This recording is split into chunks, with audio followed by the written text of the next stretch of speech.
evening, ladies and gentlemen, and only those two. Tonight I'd like to ask you some of the most polarizing questions of the 20th century. What happens to us after we pass away? What's the meaning of human life? And perhaps the most polarizing question of all, why was Nintendo Switch 2 Welcome Tour not included with the Nintendo Switch 2? What the hell were— Imagine this. You buy a video game console. You unpackage it, plug it all in, throw it up on the TV.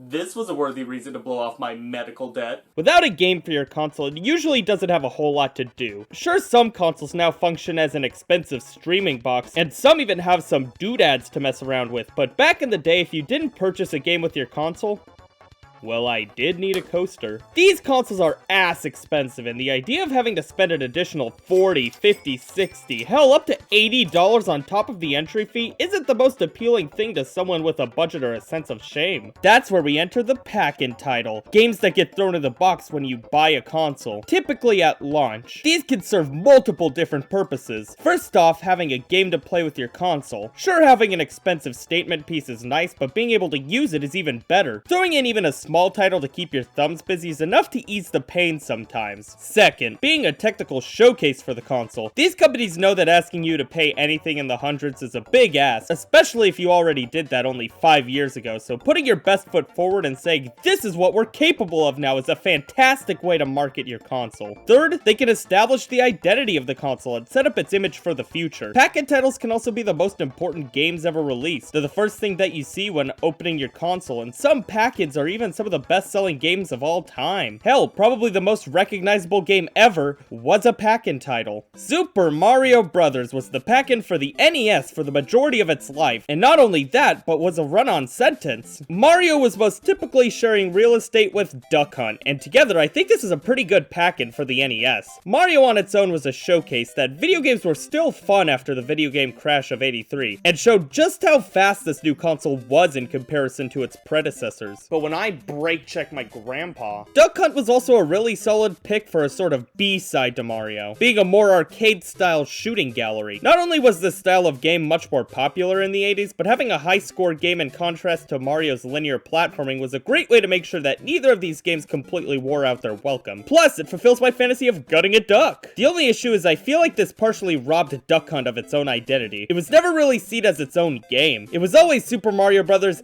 And Duck Hunt, never really seen as more than just the taint of Mario. So let's give him an ass. Later on in the NES's game, they swapped out and added certain games to the bundle, at one point adding world-class track meet to the bundle. Track meet feels starkly out of place in comparison to the previous games. While both games used different controllers, you still played them with roughly the same level of sloth, whereas track meet required you to make an ass of yourself. I almost feel like this was added to meet the mom quota. See, your kid isn't a total glutton. Watch him blow a fucking gasket. Another pack-in combo was one featuring Mario, Tetris, and Nintendo World Cup. Compared to the previous combo, this one is a much greater example of what the NES was. Mario, of course, is a great choice, and Nintendo World Cup is sure to satiate the axe user in the family. Tetris was also a fantastic pick, taking the place of the high score title that Duck Hunt held. Hell, Tetris on its own may be one of the most successful pack-in titles of all time. When Nintendo was going to introduce its handheld console, the Game Boy, they were originally going to include Super Mario Land, but after an absurd amount of negotiation and groveling, Nintendo decided to swap it out with the Game Boy version of Tetris. While several versions of Tetris had existed on home computers beforehand, Game Boy Tetris might as well have been the first version of the game. This is a case of the pack-in and the console both boosting each other up exponentially. Tetris was a legitimate craze in the 80s, with everyone needing to try it, which also led to more people buying a Game Boy just to get in on that craze. This not only made the Game Boy one of the best-selling consoles ever, but also made Tetris a household name that to this day has still been seeing consistent releases. It's hard to imagine the Game Boy without Tetris, and Tetris without that Game Boy title. Hell, the success of Game Boy Tetris is probably the reason that the NES got a bundle with the NES version. It's crazy how long this pack-in had survived, only occasionally being put to the side for the seasonal bundle. It took them until the introduction of the Game Boy Color to do away with Tetris, and in its place was put a charlatan. Tetris DX is damn near the same game as the original Game Boy Tetris, only being differentiated by a really tasteless looping background. Sure, it may have had a few extra modes, but an extra mode in Tetris really just amounts to more Tetris, especially this early in the series. I honestly feel like Link's Awakening DX would have been a better pack-in, really showing how much difference the color screen made to a game. While the colorful Tetraminos from Tetris are iconic in their own right, when the game is in black and white, nothing really changes. This is how I almost feel about the Super Nintendo's pack-in, albeit to a much lesser degree. Super Mario World is of course an iconic and fantastic game, but as a pack-in for the SNES, is it really the best choice? I love it, but in comparison to launch titles like F-Zero or Pilot Wings, it really doesn't scream the advancements over the NES. F-Zero was included in some later bundles, but it really should have been from the beginning. SNES owners were likely going to buy Mario World anyways. Why not put in a game consumers were less likely to buy? This is in stark contrast to the Sega Genesis, which had one of the best pack-ins ever, really showing the power of the console, with that game of course being Golden Axe. People seem to forget that Sonic the Hedgehog was not a launch title with the Genesis, with it coming a whole 2 years after the console launched. This left the pack-in slot to be filled by Golden Axe, the gaming equivalent of a substitute teacher. I don't hate it. Doesn't mean I'm gonna be nice to it. I'm not a huge beat-em-up fan already, and Golden Axe doesn't do a ton to impress me. While the game is mildly impressive for the time, it's not really something I enjoy going back to. It's not surprising at all that the second that Sonic the Hedgehog released, they were ready to boot Golden Axe to the curb. Sonic was an extremely impressive technological showcase for the Genesis, and unlike Golden Axe, is still extremely fun today. Being able to blast through the first level and fumble through the rest of the game is so much fun, and it's a perfect display of how much more powerful the Genesis was to its contemporaries and predecessors. It also really solidified Sega's brand in the early 90s, showing that they were real badasses in comparison to the wholesome nerds over at Nintendo. Later on in its life, they swapped Sonic out for its sequel, and this is a pretty solid decision. Sure, it's a bit odd to render the original game essentially obsolete, but Sonic 2 really did blow Sonic 1 out of the water, and as a pack-in, they served the same function. And today, if it comes down to these two games, I'm picking Sonic 2. Far into the Genesis life, they started bundling in the Sega 6-pack cartridge, the very definition of a deal. Sonic 1, Golden Axe, Columns, Streets of Rage, Super Hang-On, Revenge of Shinobi,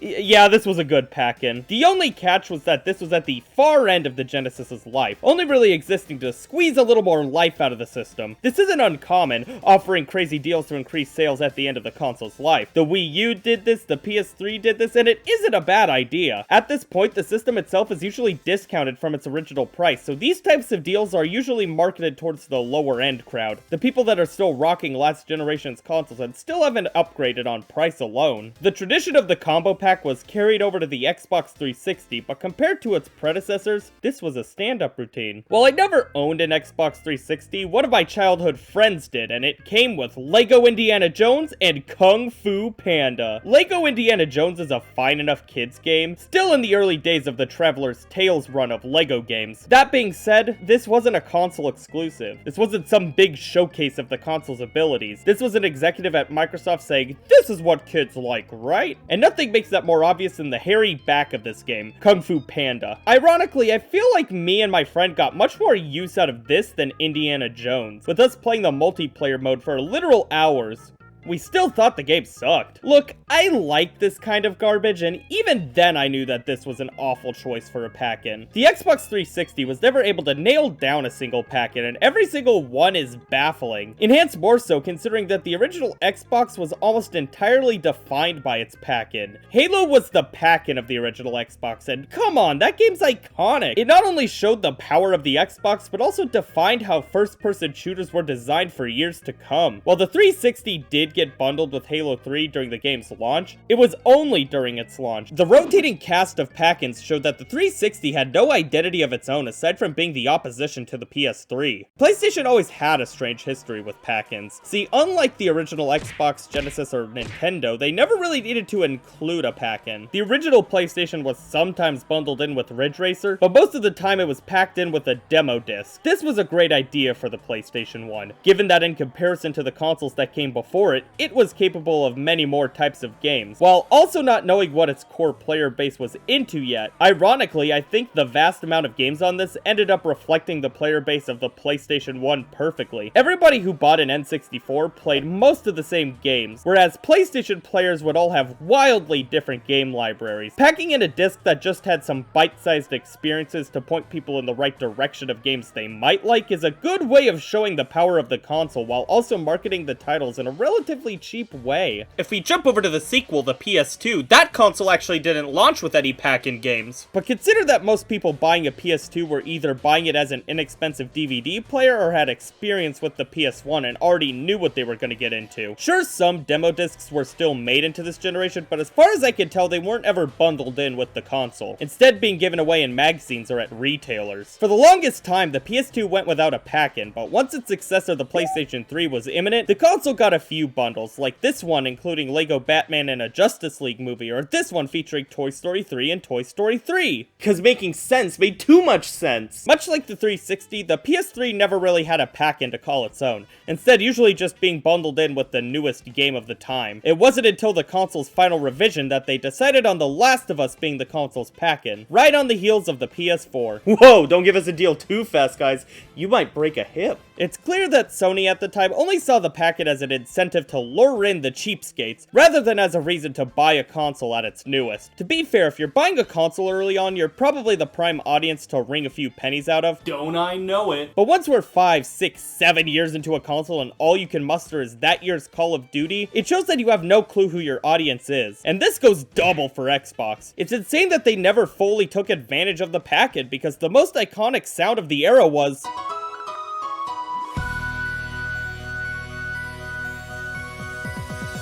Wii Sports might straight up be the best pack-in of all time. Not only did it justify the Wii's insane control setup, but also was easy to understand and accessible to everyone with hands. If you weren't there at the time, it's hard to state how big of a deal Wii Sports was. There's a reason that the Wii is one of the best-selling consoles of all time, and it's because of this game. Nintendo Land was an attempt on the same concept, a mini-game collection showing the capabilities of a weird-ass controller. While those of us who are more balance-board than human at this point like the game, it doesn't really appeal to anyone but us, and while it wasn't anywhere near as successful as Wii Sports, I do feel it reflected the Wii U as best it could. As a child, I always assumed every console came with a pack-in, as I had only gotten bundles or games secondhand, so when I bought my Nintendo Switch, I was not only disappointed, but also the one guy who didn't pick up Mario Kart 8 Deluxe. Consoles without a pack-in are always so strange to me. You already expect me to go into debt for you, and you don't even have the courtesy to pretend you value me? The only thing I care about more than financial stability is Nintendo's approval.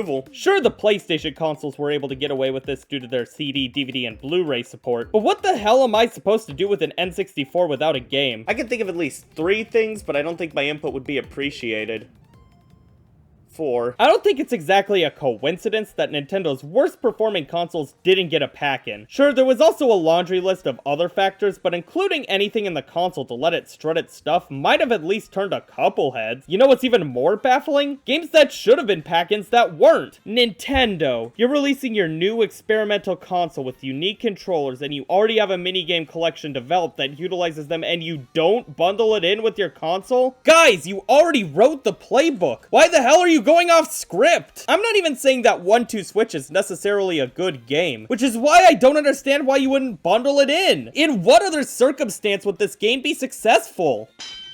This one. Okay, sure, you could sell it for $40, so you did. Good for you. So now I raise you the question, what the hell happened here? Nintendo Switch 2 Welcome Tour makes even less sense as its own unique release. 1-2 Switch, as garbage as it is an actual video game. And the original Switch was already a very polarizing piece of hardware that didn't really need a pack-in for its value to be seen. The Switch 2, on the other hand, is a console that's extremely derivative of its predecessor for an additional $100 and needs anything to justify its existence. And you don't pack in anything? Not only that, but you made a game that's essentially a glorified tech demo, and you charge $10 for it? Why not include the game with the system for that price? Or if your greed is that crippling, why not include that price with the console? For the price you're charging already, it's not like it would make a real difference. I don't understand what their thought process was here. What person is going to fall for this? games. I do lack a personality, I am a Nintendo fan after all. This becomes more baffling with the Switch 2's Mario Kart World Bundle they released at launch. That game costs $80 standalone, but is only worth $50 within this bundle, meaning that Nintendo is more willing to give up $30 rather than the $10 they think Welcome Tour is worth. Not only does it not make sense, it doesn't even make a profit. Look at what Sony did with the PS4 and PS5, both including games featuring their new mascot Astrobot. The Playroom was packed in with the PS4 and was a pretty cute tech demo that took advantage of the PS4's camera. Many people were happy to have this with their PS4 as, once again, the console came without a full game. It was a fun way to waste a little time and was charming as hell. And when the PS5 had a disastrous release, the only piece of good press the console got was its pack-in, Astro's Playroom. While this game is technically an adaptation of Astrobot Rescue Mission on the PlayStation VR, it got a lot of good press for being a really solid and creative game that was finally able to get widespread praise once it became more accessible. I remember people saying that you needed to buy a PS5 for Astrobot alone, and while I'd say that's a bit much, it definitely is a really fun time. This pack-in was so successful that Sony greenlit a sequel which is the definitive game for the PS5, and it all started from 2 pack-ins. It's really embarrassing to be the richest company in Japan that's known for wacky bullshit and not include anything, while a company that would sell you air if it could releases one of the most solid games of the modern age for free. The pack-in game is either the most important or least important game in a console's library. Sometimes it's the trailblazer for a new console, and sometimes it's nothing more than a footnote on the box. Sometimes they can be Kinect adventures, other times Atari's Combat. Shit, I forgot about Atari's Combat. I just want to know whose idea it was to pack in a 2-player multiplayer game with no single-player alternative. The thought process behind this is probably one of humanity's biggest questions.